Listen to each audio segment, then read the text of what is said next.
Chapter number 3 का हम general introduction आज स्टार्ट कर रहे हैं। चैप्टर नंबर 3 का जो नेम है linear equation in two variables. क्या नेम है? Linear equation in two variables. Hindi में क्या नाम है?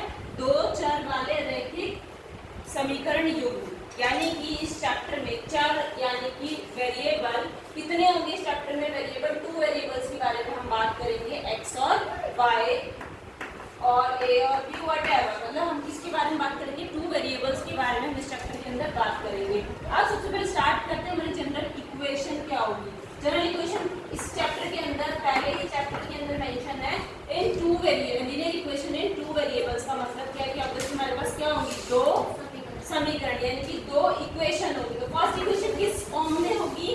a1x plus b1y plus c1 equals to 0। और सेकंड क्या हो जाएगी? सेकंड है तो a1 की जगह क्या आ जाएगा? a2, b1 की जगह b2 और c1 की जगह c2। तो इस तरीके से हमारे पास जनरल इक्वेशन होगी जिसके बारे में हम इसके रिलेटेड रिगार्डिंग क्वेश्चंस हम आगे देखेंगे। अब इस चैप्टर के अंदर बेटा बेसिकली अब से पहले 2022 से पहले हमारे पास चार मेथड्स थे जिस तरीके से जो हमारे पेपर में आते थे।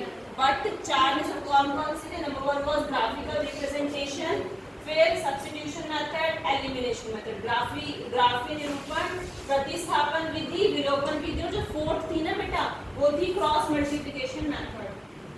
क्या था? क्रॉस मल्टीप्लिकेशन मेथड जो कि रिलेटेड है इसका। ठीक है, तो हम उसके बारे में नहीं पढ़ेंगे। हम किन तीन मेथड्स के बारे में डिस्कस करेंगे? ग्राफिकल रिप्रेजेंटेशन, सब्स्टिट्यूशन और एलिमिनेशन मेथड। तो अब डिटेल में जाने से पहले जरा हम एक इम्पोर्टेंट चीज पे आते हैं। देखो इधर मैंने टेबल फ्रेम अप करी है आप लोगों के लिए। इस टेबल के अंदर क्या है? Pair of lines. मैंने तीन टाइप के क्वेश्चंस यहाँ पे दिए हैं। कितने टाइप के क्वेश्चंस दिए हैं? तीन टाइप के क्वेश्चंस दिए हैं, यानी कि दो पेयर के साथ मैंने तीन इक्वेशंस दिए आपको, राइट? ओके, तो पेयर ऑफ लाइंस दिया हुआ। उसके बाद मैंने क्या लिखा है? a1 अपॉन a2, ये क्या है? Upon b1 upon b2, c1 upon c2, यानी कि a1 बटे a2, b1 बटे b2 और c1 बटे c2। हम इनको पहले निकाल लेते हैं। अभी बताऊंगी मैं कि क्यों कर रहे हैं हम। ठीक है, क्वेश्चन में आएगा सीधा सीधा एक तुम्हें इक्वेशन दी होगी, उस इक्वेशन को देख करके ही तुम्हें सीधा सीधा बताना है क्या। क्वेश्चन में ये पूछ लेगा कि इस इक्वेशन के कितने हल होंगे, मतलब कि इस इक्वेशन के कितने हल होंगे, यानी कि इसके कितने मान होंगे। ठीक है, ओके। और क्या पूछ लेगा कि इसमें क्या करना है? ये वाली इक्वेशन लेते हूँ तो ये इक्वेशन ग्राफ के ऊपर कैसे बनेगी? कि ग्राफ के ऊपर ये दो लाइन आकर के आपस में इंटरसेक्ट होगी, पैरेलल होगी, या एक के ऊपर एक होगी। अभी हम ये चीजें डिटेल में पढ़ते हैं। सबसे पहले मैं क्या कह रही हूँ? हम a1 upon a2, b1 upon b2, c1 upon c2 find करते हैं। ओके, पहले अब ये बताओ मुझे a1 कौन होगा? आ जाओ वापस इधर। a1 कौन होगा? जो x से फर्स्ट इक्वेशन में जो x से पहले होगा, यानी कि x का कोफिशिएंट होगा। और y का कोफिशिएंट कौन होगा? b1। और c1 कौन होगा? जो अकेला होगा, जिसमें कोई चर यानी कि वेरिएबल नहीं होता। आ जाओ हमारी इक्वेशन पे। इस इक्वेशन में बात करते हैं बेटा। तो x से पहले क्या है? 1। क्या है? कुछ भी नहीं, मतलब 1 है, तो 1 लिख लूं। और a2 क्या है हमारा? 3, तो अपॉन में 3, कोई दिक्कत? b1 क्या है बेटा हमारा? 2 क्या है? Upon b2 is 4। c1 क्या है? यहाँ पे है नहीं तो 0, है नहीं तो 0, तो 0। c2 is -20। अगेन आप इस वाली में आ जाओ। a1 इज 2, a2 इज 4, तो क्या आया ये? 1/2। यहाँ पे a1 is 3, a2 is 6, b1 is 3, b2 is cut जाएगा। ये भी क्या आया? 1/9। एंड दिस इज और -8 c1, ये भी कैंसिल हो जाएगा। ठीक है, तो हमें यहाँ पे सही से लिख दूं 1/2 और 1/2। ठीक है, अब इसका इक्वेशन में आओ। a1 is 1, a2 is 2, b1 is 2, b2 is 4, c1 -2, cut जाएगा। ये भी कैंसिल हुआ।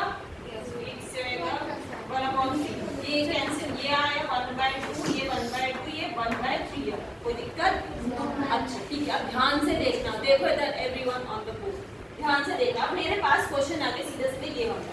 ठीक है, जैसे क्वेश्चन आया ये कि पेयर ऑफ लाइंस आपको दी होगी और सिर्फ बिना सॉल्व करे, क्या बिना सॉल्व करे आपको क्या बताना है कि इस इक्वेशन के कितने ग्राफ कैसा बनेगा इस इक्वेशन का, और सेकेंड इस इक्वेशन के सॉल्यूशन कितने होंगे, यानी कि हल कितने होंगे। ग्राफ कैसा बनेगा और हल कितने होंगे, ये चीज हमें बिना सॉल्व करे बतानी है। तो कैसे बताएंगे, बड़े ध्यान से देखो। सबसे पहले क्वेश्चन आ गया, आते के साथ ही आप क्या करोगे, a1/a2 b1/b2 c1/c2 कर लिया। इसको भी और छोटा करो, a1/3 a -1/2 हो गया तो 0 हो गया, ठीक है ओके। अब ध्यान से देखना, क्या यहाँ पे a1/a2 b1/b2 के बराबर है? ये 1/3 क्या है -1/2। जब यही बराबर नहीं है, अच्छा क्या आगे वाले दोनों बराबर है? नहीं, तीनों में से एक भी बराबर नहीं, आगे भी छोड़कर स्टार्टिंग के दोनों ही बराबर नहीं है, यानी कि जब a1/a2 b1/b2 के बराबर नहीं है, जब a1/a2 is not equal to b1/b2 तो उसका ग्राफ कैसा बनेगा, इंटरसेक्टिंग लाइंस। कैसा बनेगा, इंटरसेक्टिंग लाइंस, यानी कि प्रतिच्छेदी, हिंदी में क्या बोलेंगे इसको, प्रतिच्छेदी रेखाएं। तो यानी कि कैसा ग्राफ बनेगा इसका, कुछ ऐसा सा, दो लाइन होगी वो कहीं ना कहीं क्या होगी, मिल रही होगी, ओके। और जब कोई दो लाइन मिलेगी तो किसी एक पॉइंट पे तो मिलेगी, यानी कि इसलिए इसके कितने सॉल्यूशन हो गए, वन सॉल्यूशन। कितने सॉल्यूशन हो गए, यानी कि इसके हल कितने होंगे, केवल एक, है ना। इजी, हमने बिना सॉल्व करे क्या बता दिया, इसके क्वेश्चन के हमें 3 आंसर दे दिए। क्या कि पहले तो ये बताओ ग्राफ कैसा है, फिर ग्राफ बनाने को भी बोल सकता है, और सेकंड वन इज सॉल्यूशन भी, कोई प्रॉब्लम। अब आगे एक और क्वेश्चन आ गया मेरे पास, ठीक है। इसमें भी वही चेक करेंगे हमने वैल्यूज निकाली a1/a2 b1/b2 c1/c2। a1/a2 equal है और क्या ये c1/c2 के भी इक्वल है, यस है। जब तीनों ही इक्वल हो तो कैसा ग्राफ बनता है हमारा, कोइंसाइड। कोइंसाइड का मतलब क्या होता है, समपाती, मतलब कि एक ही ये ग्राफ है सिंपल, ये बनी मेरी पहली वाली इक्वेशन की लाइन, और मान लो बाय चांस दूसरी वाली इक्वेशन की भी लाइन क्या आ गई, यही आ गई, एक के ऊपर एक, एक के ऊपर एक, इसको क्या बोलते हैं हम, कोइंसाइड, एक के ऊपर एक, ठीक है। तो क्या बोलते हैं, तो यानी कि समपाती। तो इसके सॉल्यूशन कितने होंगे, अनलिमिटेड, इनफाइनाइट सॉल्यूशन, बहुत सारे मैनी सॉल्यूशंस होंगे इसके, ठीक है।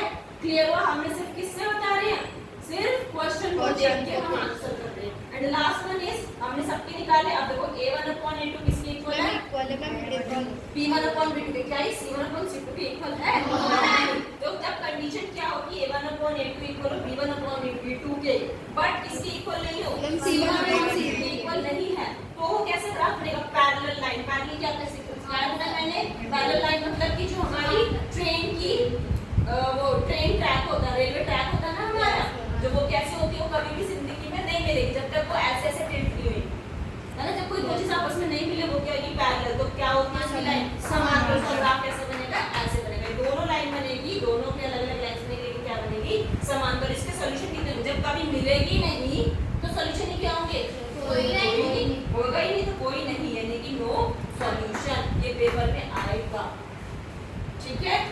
तो इसको एक बार देख लेना, थैंक यू।